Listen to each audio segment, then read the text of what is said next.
آگے دیکھیے قرآن حضرت ابو طالب علیہ السلام کی مظلومیت. حضرت ابو طالب کو چونکہ اپنے بھتیجے کے اوصاف حمیدہ کا علم تھا اور اس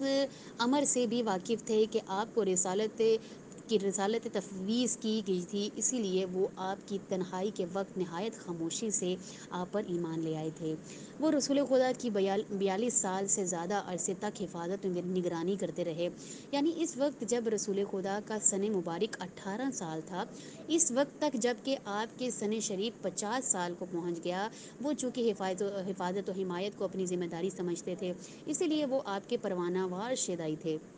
یہی وجہ تھی کہ انہوں نے رسول خدا کے آسمانی دین کی ترویج کی خاطر کبھی بھی جان و مال کی پرواہ نہیں کی،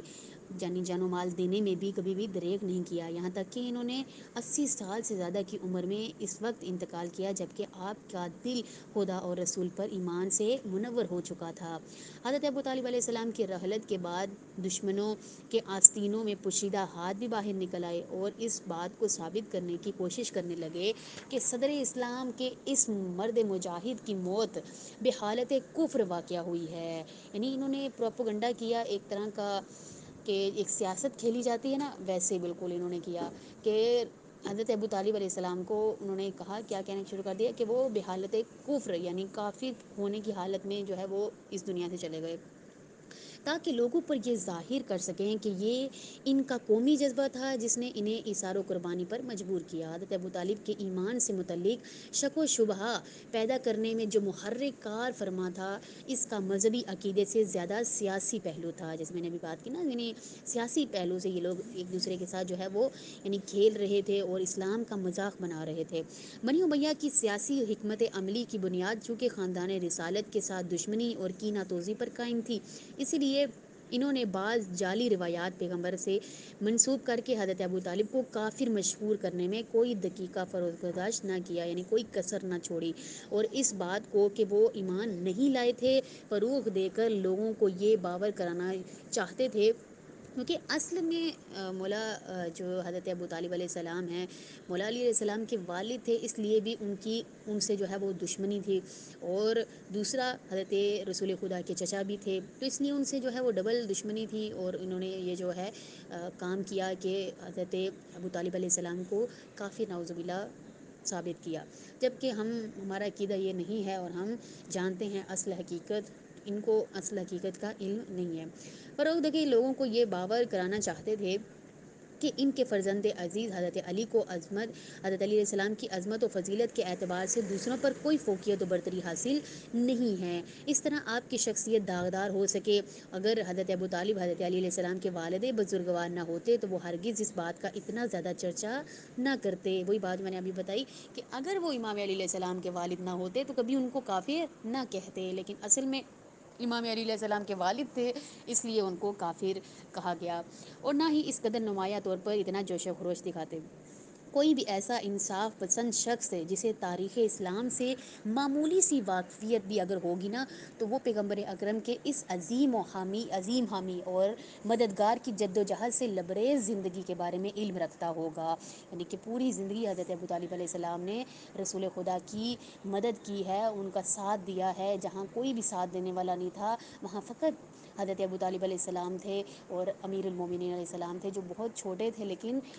دیا ساتھ. کس نے نہیں؟ امامت دیکھیں، امامت میں چھوٹا بڑا جو ہے یہ نہیں دیکھا جاتا. امام ہے، چھوٹا ہو یا بڑا ہو، پیدا ہوا ہو یا شہید ہو جائے، وہ امام ہی کہلاتا ہے. اور ابھی تک اس کو جو ہے منی امامت ہے، ان کے عہدہ ان کو یہ ملا ہوا ہے، اور یہ جو ہے امامت ابھی بھی یعنی قائم ہے. ہم نہیں کہ ان کے شہید ہونے کے بعد ہم ان کو امام نہ کہیں، یا وہ چھوٹے ہیں تو ہم ان کو امام نہ کہیں کہ ابھی ان کو جو ہے وہ عہدہ نہیں ملا تو اس لیے ہم نہیں مانتے کہ وہ امام ہیں. تو ہمارا تو یہ عقیدہ نہیں ہے.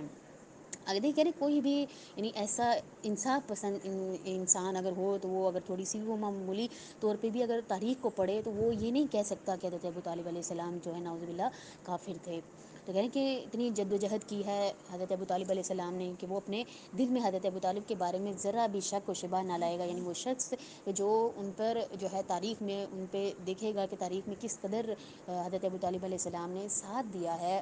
حضرت رسول خدا کا، تو وہ کبھی بھی یہ نہیں کرے گا. تو کہہ رہے ہیں کہ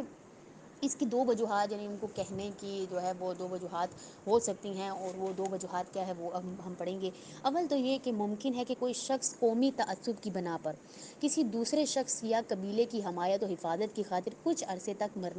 مارنے پر آمادہ ہو جائے، لیکن یہ اس امر کا باعث نہیں ہو سکتا کہ وہ شخص 40 سال تک نہ صرف حمایت و پشت پناہی کرے، بلکہ اس شخص کا پروانہ وار شفیقتہ ہو، اور نیز اپنے جان سے بھی زیادہ پیارے بیٹے کو اس پر قربان کر دے۔ یعنی کہ حضرت ابو طالب نے اپنے جان سے بھی پیارے بیٹے یعنی مولا علیہ السلام کو اپنے یعنی قربانی دی ہے حضرت رسول خدا پر۔ آگے دیکھیے دوسرا جو پوائنٹ ہے، یعنی کہ یہ کہ حضرت ابو طالب کے اقوال و اشعار پیغمبر صلی اللہ علیہ وسلم اور ائمہ معصومین علیہ السلام اور روایات اس وہم و گمان کی تردید کرتے ہیں کہ اس بات پر متفق ہے کہ رسول خدا کی حمایت کا اصل محرک ان کا وہ راسخ عقیدہ اور محکم ایمان تھا جو انہیں رسول خدا کی ذات بابرکت پر تھا۔